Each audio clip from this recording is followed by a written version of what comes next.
નમસ્કાર દર્શક મિત્રો, ટીવી18 ન્યૂઝમાં આપનું સ્વાગત છે। ટીવી18 ન્યૂઝ ગુજરાતની પળે પળની ખબર ધરાવતી ગુજરાતી ન્યૂઝ ચેનલ છે। હવે જોઈએ મુખ્ય સમાચાર। નમક ઉત્પાદક દેવ સોલ્ટ ગ્રુપની ફેક્ટરી, ઓફિસ, રહેણાંક સહિત 15 સ્થળે દરોડા, આવકવેરા વિભાગના 70 અધિકારીઓની ટીમ ત્રાટકી। શંકાસ્પદ સાહિત્ય કબજે, અમદાવાદ, ગાંધીધામ, જામનગર સહિતના સ્થળોએ હજુ 2 દિવસ સુધી તપાસ કાર્યવાહી ચાલશે।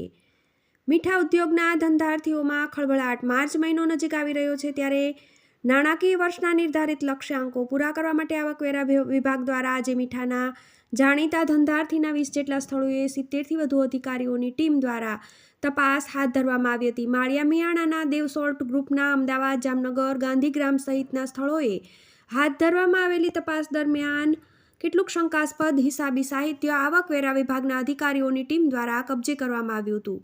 અલબત્ત તપાસ હજુ આવતીકાલે તારીખ 8ના પણ યથાવત રહેશે। તપાસ દરમિયાન કરચોરીની મોટી રકમનો આંક બહાર આવે તેવી સંભાવના તપાસનીય સૂત્રો દ્વારા વ્યક્ત કરવામાં આવી હતી। ટીવી18 ન્યૂઝ, રાજકોટ।